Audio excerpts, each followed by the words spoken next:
hope I can get away with this. I have a question for Shauna and a question for Alexis. As far as stuff about creating a leadership pipeline, it seems like there's sort of a culture within the progressive movement that, if you smile, it's because you're not working hard enough. And it's sort of it makes a little bit of sense, right? I mean, at some level, if you're working in a progressive organization, you're not the worst off. There are other people that you should be working harder in order to help out. But I think that often that has some very anti-progressive results. I think, for example, a lot of people in the progressive movement, bloggers or young activists or whatever, don't have health insurance or are not paying off their debts, and I think that ends up having a very anti-progressive effect, often because, if you're trying to raise a kid or if you're trying to pay off loans or if you, don't have family money, you can't really get involved in progressive organizations if you need to work. And I wonder if there's, just in general, what you think about that, or if there's ways to sort of produce maybe a cultural change so that we don't all think about, oh, we all need to be working harder. I'm going to create 24 unpaid summer interns so that I can work that much harder, rather than saying, maybe I'll scale that down to 8 summer interns and get less done, but actually be able to take care of them a little better. My question for Alexis, you talked a lot about authenticity. I think one of the most striking features of sort of youth political engagement by sort of the political establishment is that there's so much bullshit.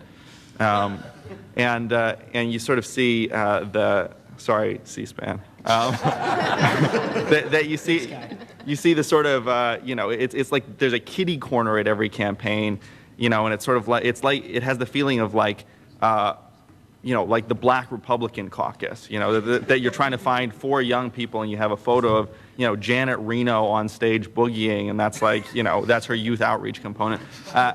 How do you think we can make it so that, I mean, there's a lot of really authentic work going on in youth politics. How do we connect that to campaigns, and so that the political establishment can sort of bring in a youth voice rather than be like, okay, here's our youth outreach component.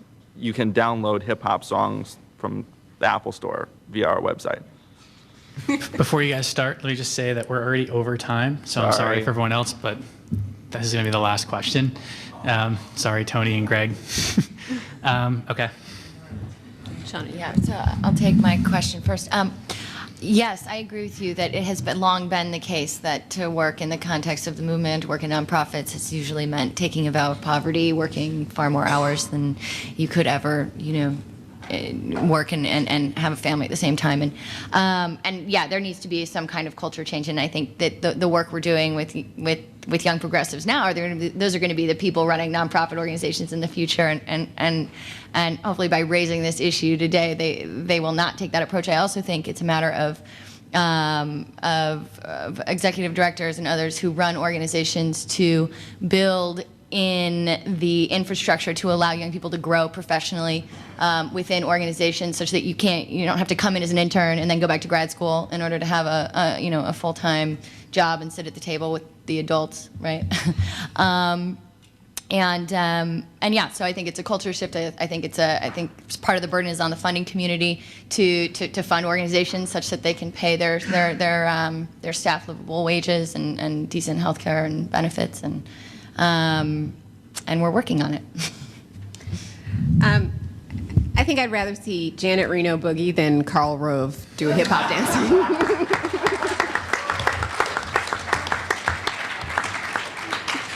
But seriously, I think that a lot of the work is being done, through the work that Ivan mentioned, building the narrative and building the case around why young people are important, and now campaign candidates and consultants and many others are starting to understand that it's necessary. I think it is also getting them to believe in the leadership pipeline piece that I think is going to be more critical for building out that sustainability.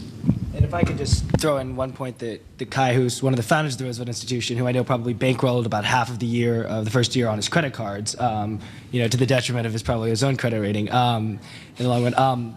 I think when you brought up the point, if you're smiling, then you're not working hard enough. And we saw this. I know if you've read Crash in the Gate, the fundamentality very much being, why isn't more getting done, blah, blah, blah. And these are terribly serious issues, from healthcare to debt and everything. And they're sometimes overwhelming. But if you're not having fun while doing it, then you're not going to have people continue to do this, no matter how important the cause is. And I think I've been lucky, and I know people here have been lucky enough to also have positive experience and enjoy it, and that's why we still keep coming back. You have to also teach people that the work they're doing not just can have an impact, but they can enjoy themselves while doing it. If we ignore that, if you spend all the time doomsdaying about how the world's going to end and how nothing's ever getting done and Bush is still in charge, then why are people going to come back? So I think there's a huge element there of just on the basic level of engagement, is reminding them that what we're doing is for a good cause, and to have fun while doing it, like Molly Ivins used to say. Because if you can't do that, then there's really no reason to come back to this. Just want to end, and I know you're trying to wrap up, but on a very positive note, sort of, you have a dim view of campaigns and sort of how we might be paying attention to young people, which is, in a lot of contexts, correct, but also somewhat outdated. If a picture could be 1,000 words, I just do this, but I have a picture on my phone of myself, Hans Riemer from the Obama campaign, and Emily from the Hillary Clinton campaign. And it's notable that there's 3 presidential campaigns now that not have, those are at least 3 people that are working on young voters for those campaigns, but there are many other staff who are dedicating time and resources towards young voters too. In the last election, Kerry had a youth advisor, a youth person. There was a recent event in Washington, D.C., and this person has obviously since moved on from the Kerry universe, but the person who was on the panel was the policy director for the Kerry campaign. And it was a panel discussing some of the recent Harvard polling. And the person from the Kerry campaign, the policy director, said, well, this is really interesting. This is all really news to me that they were so engaged, that they turned out. She had no idea. And afterwards, the youth person who was in the audience, and we were talking, she goes, I think we never actually talked on the campaign. And I said, so if you went up to the panel now and asked and introduced yourself to her, would she know who you are, what you were talking about? And she said, no, I don't think so. That's where campaigns, that's where sort of young people were in the 2004 presidential campaign.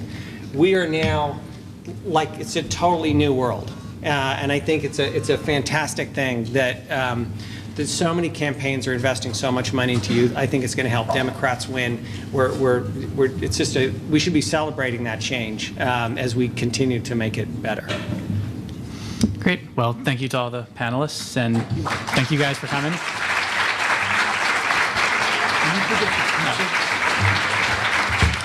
Sorry we couldn't get to the questions, but we don't bite, so come talk.